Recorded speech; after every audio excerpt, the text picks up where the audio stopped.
On va voir ça.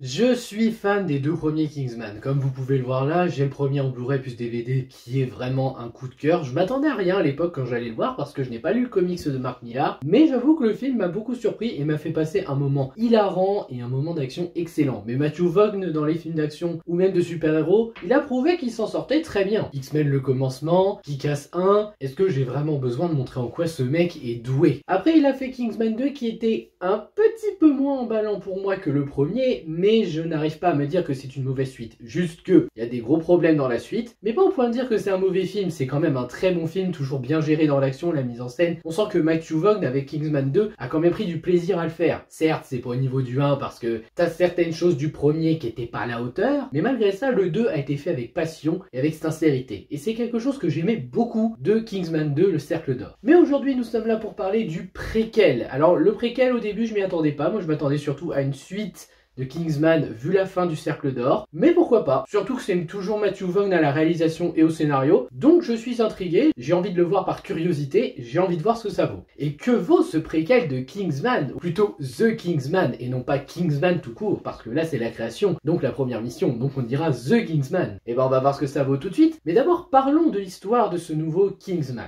Une guerre à échelle mondiale est en train de se préparer dans l'ombre par un homme nommé Le Berger et ses acolytes. Pendant que les Oxford vivent tranquillement leur vie, afin d'éviter cette fameuse guerre qui pourrait prendre une échelle mondiale, les membres de la famille décident de créer une nouvelle agence afin de lutter contre cette menace et faire en sorte que la guerre mondiale soit évitée. En gros, c'est l'histoire du film, de manière très basique, sans spoiler. Et qu'est-ce que j'ai pensé de ce film The Kingsman, ce préquel à la fameuse agence Kingsman? Eh bien, je ne vais pas vous mentir, j'ai passé un moment fort sympathique devant ce film. J'ai bien profité des scènes d'action, j'ai ri, j'ai aimé l'histoire, j'ai aimé la majorité des personnages, mais pas tous et on va en parler. Mais après, je reconnais volontiers que malheureusement, ce Kingsman, à mes yeux, je précise, n'est pas à la hauteur du 1 et du 2. Après, ce n'est pas grave qu'il ne soit pas à la hauteur des deux précédents pour moi, ça reste quand même un film fort sympathique. Surtout que moi, quand je vais voir une suite ou un préquel, je m'attends pas à ce que ça soit à la hauteur de ce qu'il y a déjà eu avant, surtout quand c'est difficile. Mais j'ai quand même passé un bon moment et il y a beaucoup de qualité dans le film, mais il y a aussi pas mal de défauts dont il faut parler et c'est par ça qu'on va commencer. Concernant les défauts, je vais commencer par parler des méchants secondaires. Parce qu'autant le berger, le méchant principal, a un petit développement assez léger, mais on va dire que ça marche, les méchants secondaires qui sont à son service n'ont pas de développement. En dehors de Rasputin, mais Rasputin, on connaît le personnage de base. On le connaît déjà, ce Rasputin. On sait qui c'est Rasputin. Enfin, du moins, la majorité des gens connaissent Rasputin. Que ça soit avec Anastasia, les bonnes ou mauvaises adaptations, ou même à la véritable histoire. Mais bon, ça aurait été intéressant de donner du développement aux autres méchants secondaires. On nous dit leur nom, c'est bien. On nous dit ce qu'ils font, c'est bien, mais ils n'ont pas de réel développement. Alors, je sais ce que certains vont dire. Oui, mais Sofia Boutella dans Kingsman 1, elle avait pas de développement non plus. Oui, mais elle encore, t'arrivais à imaginer un développement quand tu voyais les interactions avec Samuel L. Jackson. Limite, on voyait une relation amoureuse, qu'elle le suivait par amour. Donc il y avait quand même un petit développement pour elle. Tu comprenais pourquoi elle le suivait. Et le Cercle d'Or, c'est pareil. C'est un ancien élève qui a essayé de rentrer dans Kingsman, qui a échoué au test, qui s'est fait enlever son bras, si j'ai bien compris, et sa voix, à cause de ce qui s'est passé avec Eggsy pendant l'acte final ici. Donc là, il y avait du développement pour les méchants secondaires. Sauf que dans ce Kingsman-là, il n'y en a pas. Ce n'est pas grave en soi, mais c'est regrettable. Moi, j'aurais aimé savoir pourquoi ils veulent suivre le berger, pourquoi ils veulent détruire à tout prix l'Angleterre. Tu sais qu'il y en a un en Allemagne, l'autre qui gère le président aux États-Unis, c'est tout. Mais tu sais pas pourquoi ils font ça, pourquoi ils suivent le berger, pourquoi ils sont pour son plan. Ça aurait été intéressant de savoir le pourquoi ils le suivent. Alors là, je vais parler de la mise en scène d'action. Non pas qu'elle est mauvaise, attention, c'est pas la mise en scène en elle-même que je reproche. Elle est bonne, ça se voit, mais étrangement, je trouve que la mise en scène d'action est un peu moins inspirée que les deux précédents. Est-ce que c'est parce que Matthew Vaughn est un peu fatigué, qu'il n'a plus d'idées? Ça peut arriver. Encore une fois, la mise en scène d'action est réussie, mais on sent qu'elle est moins inspirée que dans les deux précédents. Mais ça encore, on peut passer outre, hein, parce que la mise en scène d'action reste quand même bien travaillée. Je parlais des méchants secondaires, mais il y a une chose que je reprocherais au méchant principal, toujours pas à la hauteur du méchant de Kingsman 1 joué par Samuel L. Jackson. En même temps, et j'ai pris conscience de ça avec le Cercle d'Or aussi, comment tu veux faire mieux que Samuel L. Jackson en méchant? Mais peut-être qu'un jour on aura un méchant au même niveau que lui, hein, mais ça me semble difficile. Concernant les personnages aussi, je regrette que les deux personnages accompagnant Orlando Oxford ne soient pas vraiment développés dans ce film. Là, c'est plus moi qui chipote parce qu'en vrai, ce n'est pas grave qu'ils ne soient pas très développés, mais ça aurait été intéressant que Polly et Shola soient développés dans ce film. Parce que Orlando Oxford est développé, Conrad aussi, on va en reparler d'eux dans la partie positive, mais j'avoue que j'aurais aimé que Polly et Shola aient un développement. Surtout que Polly, c'est le personnage le plus efficace de ce film. Mais malgré ça, les personnages sont bons, hein, c'est juste qu'ils n'ont pas de développement ici, ce qui est regrettable. Concernant les acteurs, il y a une actrice qui s'en sort pas trop dans ce film à mes yeux, c'est Valérie Pachner. Elle joue un personnage froid et méchant. Mais même quand t'es froid et méchant à certains moments, genre quand tu perds, quand tu te fais attaquer, t'arrives à donner quelques expressions qui font normalement que t'es en danger ou que même si t'es sans émotion, tu ressens la douleur ou quelque chose. Sauf que elle, on dirait une armoire à glace. Mais vraiment, t'as l'impression qu'il y a rien en elle. Il y a zéro expression. Après, elle est pas mauvaise, mais je pense qu'elle n'est pas assez investie comparée aux autres personnages. D'ailleurs, puisque je parlais d'elle, je vais revenir aussi sur le berger sur un point. Son identité, je l'ai trouvée extrêmement facilement. Mais là, c'est pas parce que c'est les codes classiques du haha, tu trouveras pas. Là, c'est moi qui me suis dit, en voyant des personnages, et sans qu'ils mettent de gros indices en plus, hein. Matthew Vaughn a fait attention, j'ai réussi à trouver qui était le berger. Et j'aurais vraiment aimé être surpris et me dire, oh, c'était pas lui, mais si, c'était lui. Je me suis pas trompé. Mais là, je pense que ça vient plus de moi qui ai deviné qui était le berger. Donc ce critère-là encore, vous pouvez ne pas le prendre en compte. Enfin, pour conclure, je dirais que Matthew Vaughn abuse un peu des ralentis à certains moments. Par exemple, pour vous citer, c'est pas un gros spoil, il utilise un ralenti lorsque Conrad esquive l'épée de Shola. Faut savoir qu'il y a deux types de ralentis. Tu as les ralentis pour le symbolisme, qu'on trouve dans plusieurs films comme Les Gardiens de la Galaxie, qui là fonctionne bien, le premier film. Et tu as les ralentis pour les actions stylées. C'est un peu plus dispensable, mais quand c'est une action vraiment difficile ou impressionnante à voir, tu peux la mettre au ralenti. Le problème, c'est qu'ici, le ralenti, c'était pas une bonne chose. Autant il y a des moments, les ralentis, ça marche, et je ne dirais rien, mais juste ce premier ralenti pendant le combat Conrad-Shola, non, vraiment, ce genre d'esquive, non, t'avais pas besoin de mettre un ralenti là. C'est un détail, hein, mais vraiment, c'est une esquive ultra facile, et je vois pas l'intérêt d'avoir mis un ralenti à ce passage. Après, c'est pas un drame, et il y a des ralentis qui marchent. Et sinon, la dernière chose que je dirais aussi, c'est par rapport au personnage d'Archie Ray. Alors, c'est pas un grand personnage, c'est un petit personnage qui a un rôle à jouer et je le respecte. C'est juste que ce qui lui arrive dans le film là, j'arrive pas à comprendre pourquoi il en est arrivé là. Je pense que c'était pas forcément la bonne chose à faire pour lui, ou alors il fallait peut-être le développer. Pour le reste, je n'ai pas de gros défauts à reprocher, j'ai même beaucoup de qualités à citer, à commencer par les personnages. On va commencer avec le personnage principal, Orlando Oxford, joué par Ralph Fiennes. C'est un gentleman riche qui profite de son manoir, qui, depuis la mort de sa femme, essaye de protéger son fils en l'empêchant de partir. Et c'est aussi un homme qui veut empêcher que la guerre mondiale ait lieu pour protéger son fils. C'est un personnage principal qui fonctionne assez bien ici, qu'on comprend par ses motivations en se mettant à sa place, et voire même qui est attachant dans sa personnalité, parce que il agit comme un père pour lui, mais il agit pas non plus comme un père sévère, vous savez, un père froid qui se dit « je suis fermé à tout parce que je ne supporte plus la vie depuis que ma femme est morte, même mon fils, je ne le regarde plus ». Non, ça reste un père attachant qui prend soin de son fils, qui s'occupe bien de lui, sans le pourri gâter. Vraiment, c'est un bon père, c'est un personnage attachant. Il fonctionne très bien ici. Je sais pas s'il est plus fort qu'Harry, mais en tout cas, je l'apprécie beaucoup en tant qu'agent de Kingsman. Sinon, on a son fils Conrad, joué par Harris Dickinson. C'est un jeune homme qui, malgré la mort de sa mère, veut partir à l'aventure, veut partir découvrir le monde, voire veut même partir à la guerre pour servir son pays et défendre les siens. Malgré les interdictions de son père, il faut admettre que ce personnage est aussi assez intéressant. Il a tout pour être heureux, mais lui il se dit « je voudrais servir mon pays, je voudrais protéger mon pays ». Il aimerait mettre en avant son devoir avant de profiter d'être avec son père. Ce qui est intéressant. Même le personnage en lui-même, on sent qu'il est encore jeune, mais il essaye réellement de faire ses preuves, et que c'est pour ça que son entraînement avec Shola va porter ses fruits. En tout cas oui, Conrad, à suivre, c'est aussi un bon personnage. Ensuite, on a Polly Walkins, jouée par Gemma Arterton. C'est une nanny qui travaille au manoir des Oxford, qui manque un peu de respect à Orlando, le maître de maison, et c'est surtout une femme qui ne se laisse pas faire, contrairement aux autres. Et que dire sur cette femme à part que elle est géniale. Mais sincèrement, tu sens que sans elle, il n'aurait jamais été loin. De tous les personnages du film, et même dans les moments de mission, c'est elle la plus compétente. Je crois que c'est mon personnage préféré du film. Déjà que j'aime beaucoup l'actrice à la base, mais alors là, le personnage, génial, c'est clairement mon préféré du film. Même si encore une fois, elle n'a pas de développement,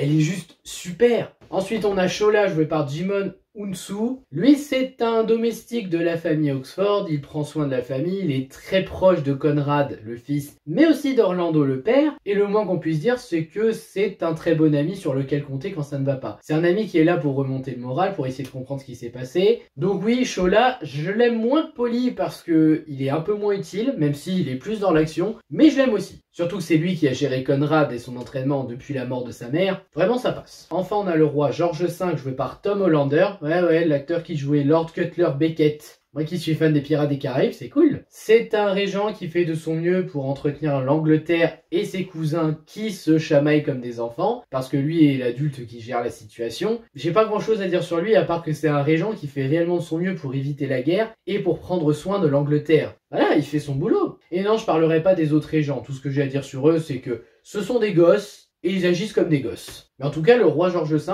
j'aime bien. Après, on a le berger, dont je ne peux pas vous spoiler son identité, vous attendrez la partie spoil pour ça. C'est un homme qui déteste ce qu'est devenu l'Angleterre et qui est déterminé à la détruire, quitte à provoquer une guerre mondiale. Alors certains vont me dire que c'est un peu simple comme raison, que ça fait un méchant très simple. Oui, vous avez raison. Ça fait un méchant simple, ça m'empêche pas de l'apprécier. Après, j'avoue que quand j'ai vu l'affiche du film, et parce qu'on voit les méchants principaux sur les deux là, je m'attendais à ce que le méchant principal du film soit Rasputin. Je l'avoue, mais que ce soit lui le méchant principal, ça ne me choque pas. Je trouve même intéressant le fait que Rasputin soit un peu son chien, son animal de compagnie. Oui, parce que le berger, pour vous expliquer, ces hommes de main, il les compare à des animaux qu'il abat quand il est de mauvaise humeur, il en fait ce qu'il veut de ces animaux. Évitez les pensées perverses, merci, c'est une chaîne tout public. Mais ce méchant, il a beau être assez simple, et sa seule motivation, c'est de dire je veux retrouver une Angleterre comme à l'époque, quand c'était l'Écosse. Pourquoi pas? Je veux dire, merde, ce film se passe au XXe siècle, en période de guerre. Pourquoi pas? C'est classique, mais ça marche. En plus, c'est un méchant extrêmement intelligent, parce qu'il calcule bien son coup par rapport à tout ce qui se passe pour provoquer une guerre. Non, il n'est pas à la hauteur des deux précédents, mais ça passe quand même. Mais j'avoue que ça ne vaut pas Rasputin, joué par Rhys Ifans.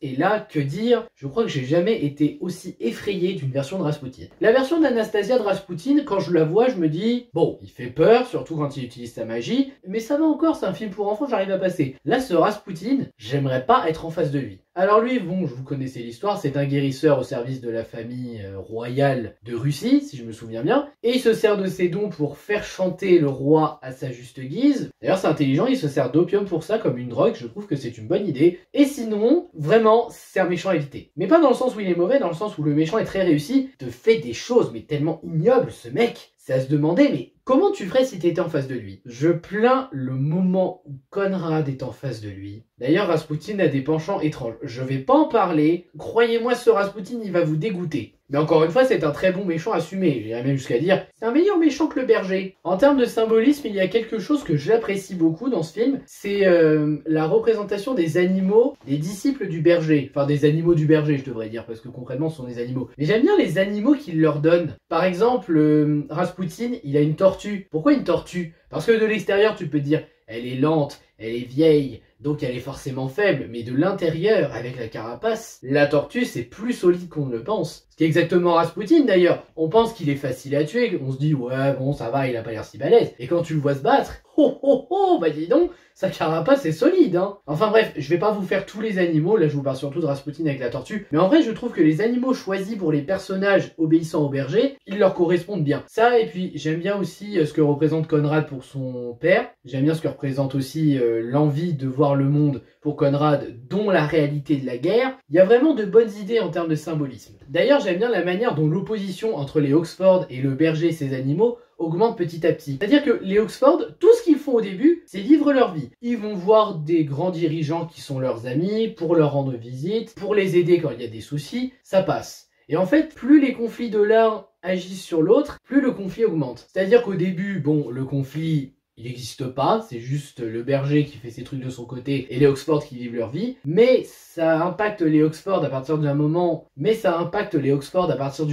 où l'un de leurs amis meurt à cause du berger et de ses animaux, ce qui fait que les Oxford vont vouloir comprendre en allant en Russie, où ils rencontrent Rasputin, blablabla, enfin... ça va acheminer à ce qu'ils s'affrontent d'une manière assez intéressante. Les effets spéciaux sont pas parfaits, mais je reconnais qu'ils sont quand même pas mal. C'est vrai que ces effets spéciaux-là ne sont pas à la hauteur d'un film Marvel, Disney, qui eux misent tout sur les effets spéciaux, on va pas se mentir. Mais là, même si Matthew Vaughn, je pense qu'il n'a pas tout misé sur les effets spéciaux, il nous offre quand même des effets spéciaux d'assez bonne qualité. C'est pas parfait bien sûr, mais ça passe. En dehors du fait que l'identité du berger soit très prévisible, le reste, ça va. Il y a beaucoup de choses auxquelles je ne m'attendais pas, dont la manière dont le film avance, et j'avoue que j'ai été surpris à pas mal de moments, dont un petit moment particulier dont je parlerai en partie spoil, parce que ça m'a limite choqué de voir que ça finit comme ça pour un certain personnage. La relation père-fils entre Orlando et Conrad est assez bien développée, ce que ça raconte l'un à l'autre. Conrad qui est prêt à désobéir à son père malgré tout ce que son père lui a appris, ainsi que le reste de la famille, parce qu'on peut dire que Polly et Shola font partie de la famille, il est quand même prêt à faire la guerre, il apprend des leçons de son père, tout comme Orlando apprend de son fils et de ce qui s'est passé. Donc oui, cette relation père-fils est assez intéressante, même si j'ai un point à redire dessus avec un autre personnage, en partie spoil.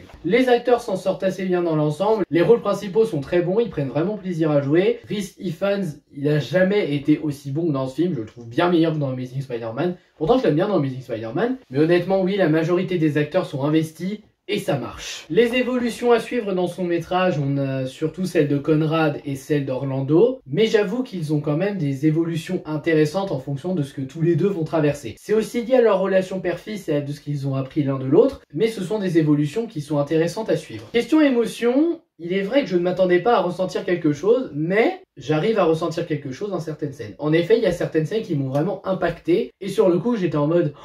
non, c'est pas possible, pas maintenant, et si, c'est arrivé. Donc l'émotion, ça fonctionne. Ça m'a pas donné envie de pleurer, mais il faut quand même admettre que c'est bien géré. Les costumes sont de bonne qualité, les décors aussi sont très travaillés, les musiques sont géniales. Elles passent super bien avec ce qui se passe à l'image. J'ai même envie de dire, elles racontent ce qui se passe à l'image. Je pense que la meilleure musique, c'est le moment où ils affrontent Rasputin. À raconter, on dirait un délire, mais à voir, c'est réellement de qualité. Enfin bref, les musiques, très bonnes, je les ai pratiquement toutes aimées. La mise en scène est assez bonne, comme d'habitude, Matthew Vaughn travaille sa mise en scène, même si, encore une fois, dans les scènes d'action, il a l'air un peu moins inspiré. Par contre, s'il y a une chose dans les scènes d'action qu'il a très bien réussi, ce sont les chorégraphies. Sincèrement, les chorégraphies, elles sont aussi bien travaillées que dans les deux premiers Kingsman. Et enfin, si je devais parler des références par rapport aux deux premiers Kingsman, je dirais qu'elles ont été bien gérées. Tout simplement par le fait que là, ce sont des références, mais ce ne sont pas des références qu'on t'oblige à reconnaître. C'est-à-dire que ceux qui n'ont pas vu les deux premiers Kingsman, quand ils verront ce nouveau film, ils se diront « oh, c'est sympa ». Ils ne reconnaîtront pas forcément le lieu. Et puis, ceux qui ont vu les deux premiers films reconnaîtront le lieu, tout en se disant « ah, la référence n'est pas forcée, et ça fait avancer l'histoire quand même. On s'en fiche, on avance ». Partie spoil, donc de quoi je pourrais vous parler? Eh bien je vais commencer par parler de l'identité du berger, qui était le soldat Morton, qui était là depuis le début, qui étudiait les conversations. Ça sera assez imprévisible pour certains, mais moi je vais vous expliquer pourquoi je l'ai compris. En fait au début quand je voyais Morton qui était juste là en tant que simple soldat à demander des choses, et pourtant à donner de bons conseils, je me suis dit, je sais pas pourquoi mais je sens que c'est lui le berger, le vrai méchant de l'histoire. À un moment, il y a le bateau où on le voit sortir juste à l'extérieur, et on sait pas où il est après, pendant que le bateau est explosé. Et à partir de là, je me suis dit, je suis sûr qu'il a survécu. Et en effet, il a survécu et c'est lui le berger. Parce qu'on le voit sans cheveux, mais toujours avec sa moustache quand il sort de l'ombre pour affronter Orlando. Ah par contre sa mort elle est inédite, j'avoue que j'ai bien aimé. Parce qu'en fait, il y a un bouc dont il a coupé une corne pour le plaisir, ou alors c'était pour donner une leçon à Rasputin ou je ne sais plus qui. Et cet animal, il a essayé de tuer Orlando, mais finalement il l'a sauvé. Après, quand Orlando est sur le point de mourir, l'animal plante sa corne dans la jambe du berger, et donc il a sauvé Orlando. Moi je trouve que c'est une belle vengeance. Surtout qu'après il fait une chute de je ne sais pas combien de mètres, où il est mort, hein. Là tu peux pas survivre à ça. Sinon, partie spoil, je voudrais vous parler de la mort de Conrad pendant la guerre. Pour vous expliquer la situation, Conrad était de mission de nuit avec ses alliés, mais le problème c'est que ses alliés se sont fait tuer pendant la nuit. Lui a réussi à survivre. Il retrouve le messager qui devait venir apporter des informations, mais il a perdu une jambe et donc il ne peut plus avancer. Conrad décide alors de le transporter pour l'emmener ici et transmettre le message. Quand il arrive, le messager est mort, et quand il dit qu'il est le soldat Archie et non pas Conrad, il y a un autre soldat qui se rapproche de lui et qui lui tire une balle dans la tête, parce qu'il connaissait le vrai Archie. Et cette scène au ralenti, quand on voit Conrad tomber comme ça, on se dit, alors celle-là je l'ai pas vu venir. On pouvait se dire qu'il serait mort au combat, qu'il serait mort par une explosion, touché par des balles, d'accord, par des ennemis, mais savoir que c'est un allié qui l'a tué juste parce qu'il n'a pas reconnu son pote, ça fait un choc. Et je pense que c'était voulu exprès pour qu'on ait le même choc qu'Orlando en apprenant la nouvelle. Sinon, pour la partie spoil, je vais revenir sur le personnage d'Archie. Donc Archie, c'est le soldat dont Conrad a pris la place pour aller sur le front. Il est venu chez Orlando pour lui transmettre la nouvelle, et après, on ne le voit plus. Et à la fin, quand il revient, on le voit, quand l'agence Kingsman est créée, qui fait partie des chevaliers de la table ronde. Oui, bon, c'est pas une table ronde, mais vous m'avez compris, quoi. C'est pour reprendre le principe des chevaliers. Et au final, on comprend aussi que la création de l'agence Kingsman, c'était en l'honneur de Conrad. Mais bon, le problème avec Archie, c'est que ce qui aurait pu réussir avec le personnage, c'est qu'il participe à la mission, mais aussi, et j'insiste avec ça, c'est une idée personnelle, hein, mais j'insiste, peut-être qu'il reprenne la relation père-fils avec Orlando. De ce point de vue-là, qu'Archie devienne un membre de Kingsman après aurait été logique. Parce que là, le problème, c'est qu'Archie, il a juste apporté la lettre et tu ne le revois plus avant la fin où tu apprends qu'il a rejoint Kingsman. Il aurait pu peut-être être banni de l'armée, et trouver réconfort chez Orlando, limite Polly l'aurait caché. Je sais pas, mais j'avoue que j'aurais aimé un développement pour Archie pour que ça soit plus justifié qu'il soit là après. Malheureusement, ça ne l'est pas et c'est fort regrettable. Tu peux mettre Polly qui rejoint les chevaliers. Totalement, oui, elle a été très utile pendant la mission, elle est très compétente, elle est très douée dans beaucoup de domaines. Oui, Polly, il le fallait. Pareil pour Shola, c'est une très bonne chose de l'avoir intégré. Même le roi George V, je l'accepte. Parce que c'est un homme politique, c'est un grand ami d'Orlando, et il a vu qu'il œuvrait pour la paix en permanence, pour protéger son pays. Mais Archie, encore une fois, ça aurait été une bonne idée si le personnage avait eu du développement. Au pire, soyons fous, si Orlando l'avait pris comme fils de substitution, c'est-à-dire qu'il voit son fils en lui, même là ça serait passé. Mais malheureusement c'est pas passé. Voilà, je pense que j'ai pas grand chose à ajouter. Donc le bilan de ce The Kingsman, le préquel des deux précédents Kingsman, c'était très sympa. J'ai bien aimé, ça plaira aux fans des deux premiers opus, à condition que vous n'attendiez pas mieux que les deux précédents. Parce que dans ce contexte-là, non, vous aimerez pas le film. Moi pour ma part, j'attendais un petit peu ce film malgré que j'avais un peu peur, et je ne regrette pas de l'avoir vu. J'ai vraiment passé un moment très sympathique, un bon préquel à découvrir par curiosité, et je vous conseille, si vous avez vu ces deux-là et que vous les aimez tous les deux, d'aller voir ce préquel. Ça fait bizarre de changer d'agent, j'avoue, mais c'est vraiment un bon préquel. Sur ce, je vous remercie d'avoir regardé cette vidéo, n'hésitez pas à liker, à partager, à vous abonner et à me donner votre avis sur le film dans les commentaires, et je vous dis à bientôt pour une prochaine vidéo. Ciao!